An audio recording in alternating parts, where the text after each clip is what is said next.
amigos do Vestibulando, tudo bem? A nossa aula de hoje será sobre o renascimento cultural e a reforma religiosa. E para começar, preste atenção nestas imagens.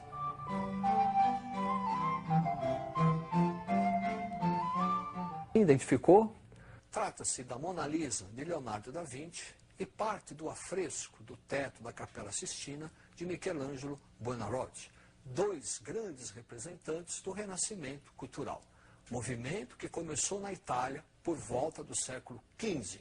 E começou na Itália por causa do grande desenvolvimento econômico das cidades italianas, Florença, Gênova, Pisa, Milão, e de uma forte burguesia mercantil que vai exercer um monopólio sobre o comércio do mar Mediterrâneo e das famosas especiarias, cravo, canela, pimenta, noz moscada.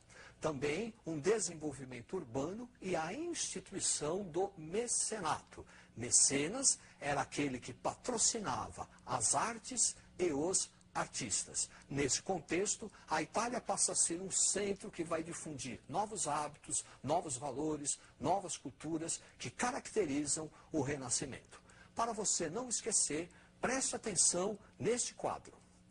Itália, século XV e XVI, forte atividade mercantil, uma burguesia forte, desenvolvimento das cidades, urbanismo e a instituição do mecenato. São esses fatores que vão transformar a Itália no berço do Renascimento. Esse Renascimento vai apresentar algumas características importantes. A principal dela é o humanismo. O humanista era um sábio, um pensador que exercia uma pesada crítica à cultura e aos valores medievais. E vai defender o homem como centro do universo. É uma revalorização do homem, antropocentrismo. E também o racionalismo. A razão passa a ser o grande mote, a grande busca do homem. E esses fatores vão desenvolver o individualismo. Como esses fatores, vestibulando, são muito importantes para o vestibular, presta atenção neste quadro. Olha aí, aspectos do Renascimento, o humanismo, o racionalismo, antropocentrismo, o homem como centro do universo e o desenvolvimento do individualismo. Quando falamos de Renascimento, nós vamos ter três formas de Renascimento: no campo literário, no campo artístico e no campo científico. No literário, nós vamos ter, na Itália, Nicolau Maquiavel, que é o autor da obra O Príncipe, se transformando no primeiro teórico do absolutismo monárquico.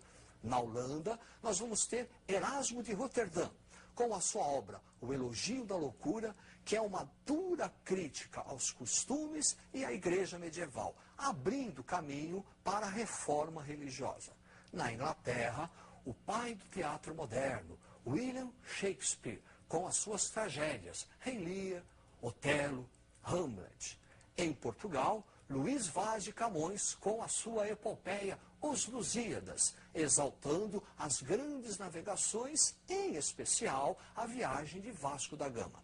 E na Espanha, a obra-prima Dom Quixote de la Mancha, de Miguel de Cervantes. No aspecto artístico, nós vamos ter, na arquitetura, Bramante, Brunelleschi, na escultura, o Michelangelo Buonarroti, que apesar de ser escultor, ele vai ser mais conhecido pela pintura, o afresco do teto da Capela Sistina, ao lado do Leonardo da Vinci. Os dois serão considerados gênios universais. E no aspecto científico, nós vamos ter um grande debate ideológico.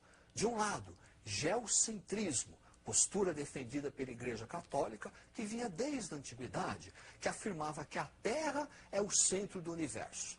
E os humanistas que passam a defender uma outra ideia, heliocentrismo, o Sol como centro do universo. A Igreja não vai ver com bons olhos essa postura e vai chegar a acusar os pensadores de heresia.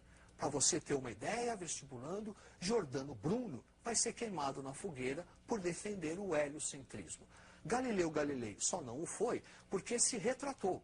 Mas, em compensação, vai passar o resto dos seus dias no exílio em sua própria casa. Para você não esquecer o que foi dito até agora, preste atenção nesse quadro. Formas do Renascimento. O literário, Maquiavel, Erasmo de Roterdã.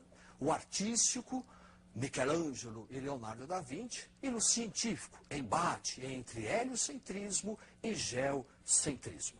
Como nós falamos de ser queimado na fogueira, nós vamos começar agora a falar da reforma religiosa. Processo que começou na Alemanha, quando um monge, chamado Martinho Lutero, vai apresentar as suas 95 teses, condenando uma série de práticas da Igreja Católica. A principal delas é a questão das indulgências. Em 1517, o Papa Leão X, alegando precisar construir uma nova Catedral de São Pedro, começa a cobrar a indulgência, o perdão. Lutero, indignado com isso, faz uma séria acusação à Igreja Católica. Além da indulgência, começa a apontar a corrupção eclesiástica, papa que casa, que tem filhos, ou seja, ele aponta a quebra das normas eclesiásticas. Internamente, desde o século XII e XIII, a Igreja já vinha sofrendo problemas com as heresias, que são movimentos que ocorriam dentro da Igreja Católica e que já contribuíam para minar a autoridade da Igreja. Nós também vamos ter os interesses da burguesia na reforma. Por quê? A Igreja Católica, ela condenava a prática da usura, lucros exagerados. E a Igreja vai ver na reforma, a burguesia, a possibilidade de proteger os seus lucros. E também nós vamos ter o nacionalismo. Não vamos esquecer que o século XVI é o século dos estados nacionais. Então aparece um rei da nação francesa, um rei da nação inglesa. E aí o inglês, o francês ou o alemão começa a se perguntar por que eu tenho que pagar um imposto para o Papa que está na Itália. Então essas causas vão justificar o sucesso da reforma de Lutero. Para você não esquecer o que foi dito até agora, preste atenção no quadro. Olha aí, causas da reforma. A quebra das normas eclesiásticas apontada por Lutero. As heresias, movimento interno da própria igreja. Interesses da burguesia e o advento do nacionalismo. Os principais reformistas são Martinho Lutero, da Alemanha, com a ideia da justificativa pela fé. Mais radical que ele será João Calvino, que vai defender a ideia da predestinação pela fé.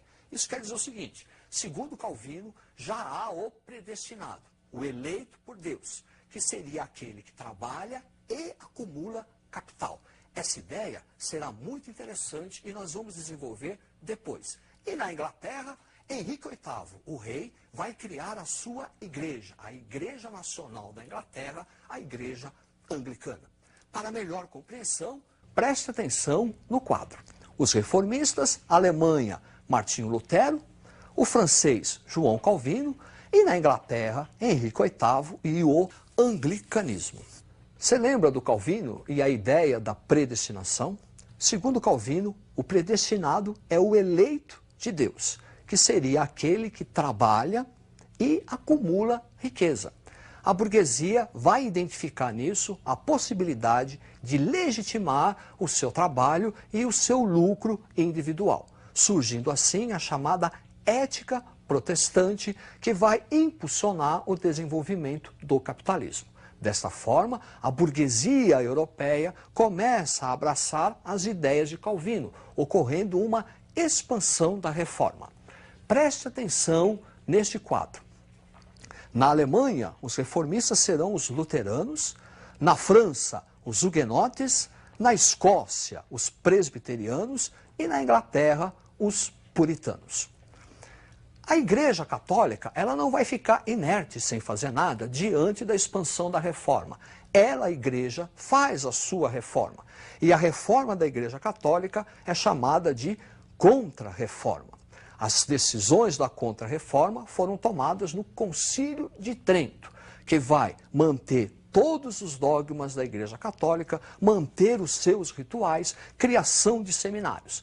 Também no Concílio de Trento vai ser criado o Índex, que é uma lista de livros proibidos de serem lidos. É a censura eclesiástica. Também vai ser reativado o Tribunal Eclesiástico, a Santa Inquisição, que já existia na Baixa Idade Média, mas que, a partir dos tempos modernos, vai exercer uma profunda intolerância religiosa para conter a expansão, queimar os hereges na fogueira. E também a criação das ordens religiosas, para difundir a fé cristã para fora da Europa. Nesse sentido, a principal ordem religiosa será a Companhia de Jesus, que vai ter uma fortíssima atuação aqui na América. Então, preste atenção neste quadro. Principais decisões da Contra-Reforma, tomadas no Concílio de Trento, a reativação da Santa Inquisição, o Tribunal Eclesiástico, o Index, que é a relação de livros proibidos de serem lidos, e a Companhia de Jesus. Tanto o Renascimento como a Reforma religiosa vão contribuir para a formação do pensamento do homem moderno. O Renascimento na mudança de mentalidade e a Reforma religiosa com a quebra da ruptura da unidade religiosa. Assim, espero que você estude essa aula e até a próxima.